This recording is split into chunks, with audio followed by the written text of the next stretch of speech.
morning, everyone. Hello. Good morning from the Arctic Circle of my hotel room. I am wearing the same hoodie as yesterday because it's staying cold in here, you guys. Good morning. Happy Saturday to you all. Hopefully you guys, some of you are still in bed. You're the first person I've talked to today. Phone. Yeah, and I'm going back. I'm going back home today, so let's really get into it. I got to pack, I got to check out.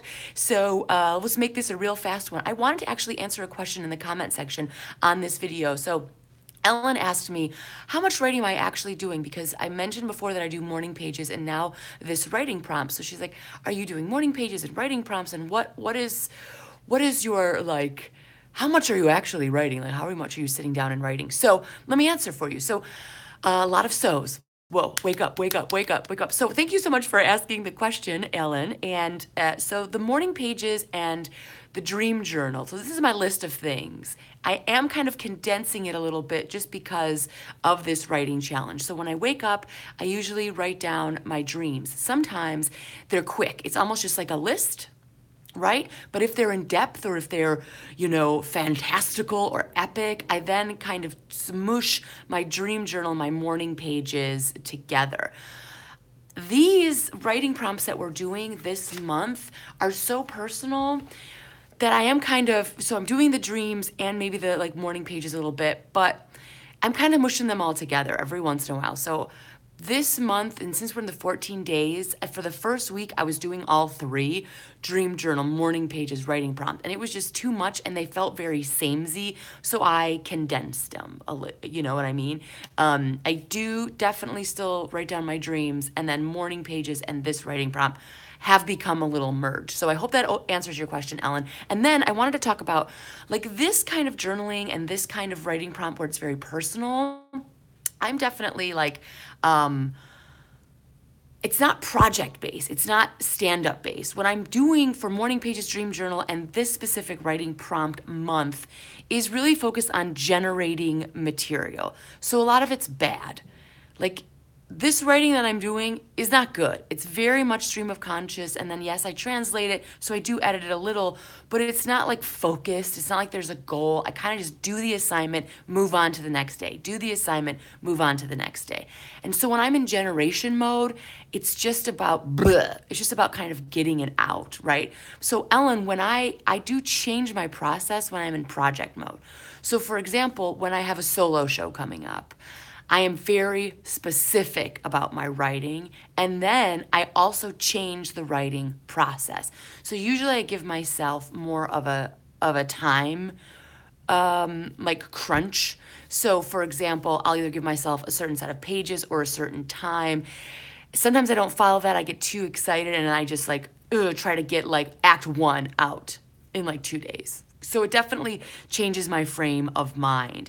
I also think with classes help me out tremendously. So when I was taking the writing classes for the screenplay and then also for writing for TV, the assignments are so focused, they're so honed, write a 3-page monologue, blah, blah, blah. That's all where my energy goes. So it's hard for me to go in generation mode and project mode.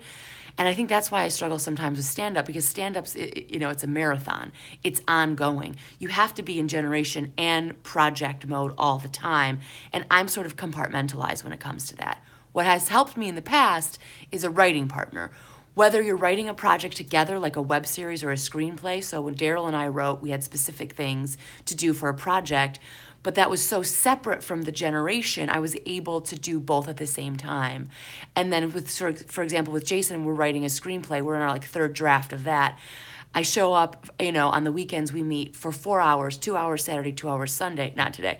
And then I'm very project-based when it comes to that. So then it allows me to then be generation-based. I hope this is making sense. But that's where I struggle with stand-up. Like I said, I feel like I generate and then I don't hone. So I've got to go back to doing that a little bit more. I hope this answers your question. I felt like it was too long to type in the comment section. So you get a whole video dedicated to your question. Yeah, journaling for generation helps. I need project-based things for, performance or larger deals.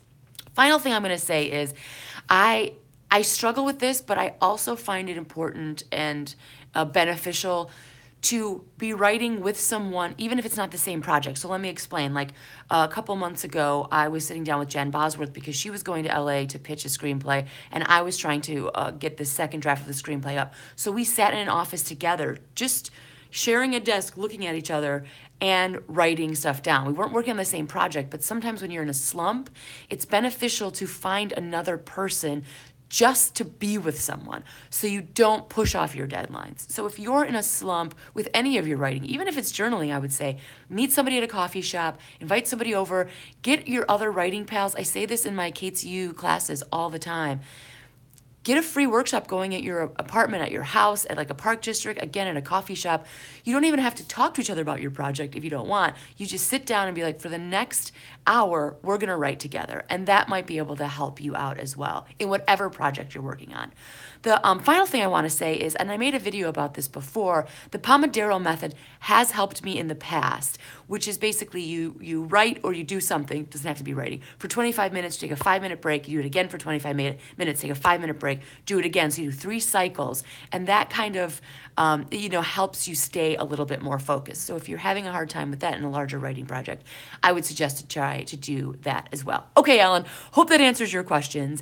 I feel like for this writing challenge, I'm definitely condensing a lot of my writing. Otherwise, I think it would take up most of my day, and I got stuff to do.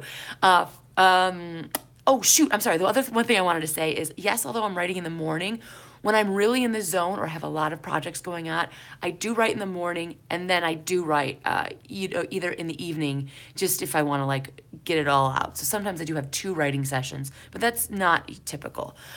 Okay, you guys, we did it. You guys made my morning voice a little bit better. I feel like I'm ready to roll. I'm gonna pack up this hotel. I'm gonna hit the road. Actually, I'm not. I have 2 shows tonight. Then I'm gonna hit the road. Have a fantastic weekend. I will see you tomorrow morning. And this has been 14